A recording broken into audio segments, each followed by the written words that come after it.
বাংলাদেশের রাজনীতিতে বহুদিন ধরে একটি ধারণা চলছিল।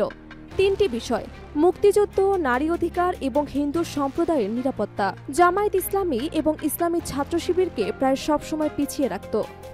আওয়ামী লীগ, বামপন্থী গোষ্ঠী, এমনকি বিএনপিও এই তিনটি ইস্যুতে বারবার জামায়াতকে আক্রমণ করেছে।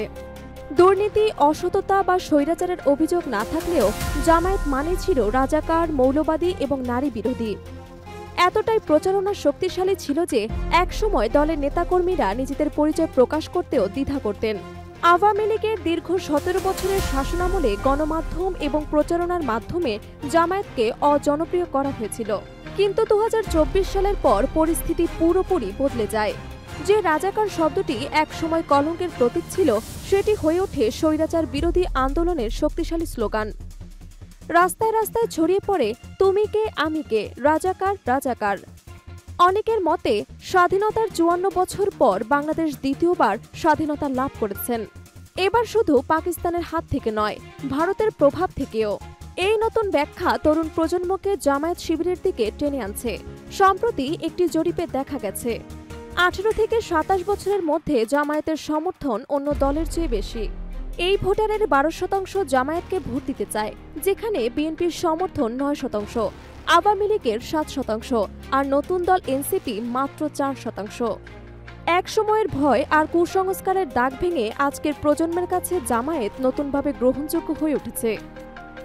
নারী ইস্যুতে পরিবর্তন বিশেষভাবে চোখে পড়ছে। আগে প্রগতিশীল নারীরা জামায়াতকে নারী বিরোধী বলে সমালোচনা করতেন। অভিযোগ ছিল তারা মেয়েদের স্বাধীন চলাফেরা, আধুনিক শিক্ষা এবং জীবনযাত্রায় বাধা দেয়।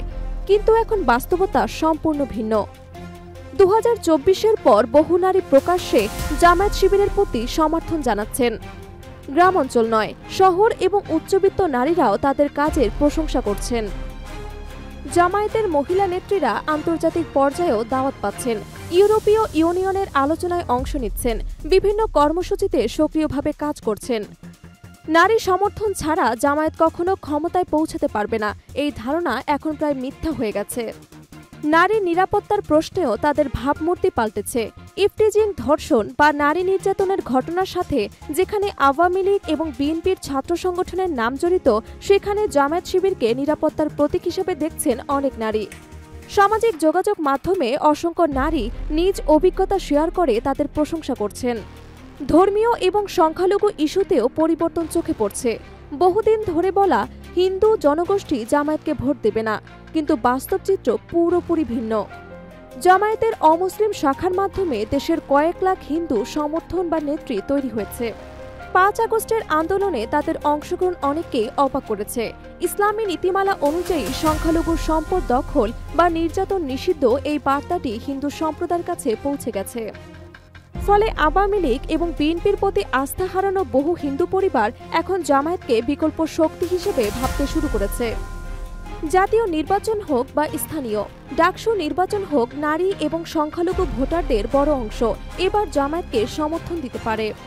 প্রশ্ন থেকে যায়, বাংলাদেশের রাজনীতির এই বাস্তবতা যা এতদিন অচল মনে করা হতো, তা কি সত্যি বদলে যাচ্ছে? নারী এবং হিন্দু ভোটাররা কি সত্যি জামায়াত শিবিরের দিকে ঝুঁকছে, নাকি সবকিছু এক সময়ের আবহাওয়ার পরিবর্তনের ফল? এই প্রশ্নের উত্তর আগামী দিনের রাজনীতি এবং দেশের ভবিষ্যতের রূপরেখা নির্ধারণ করবে।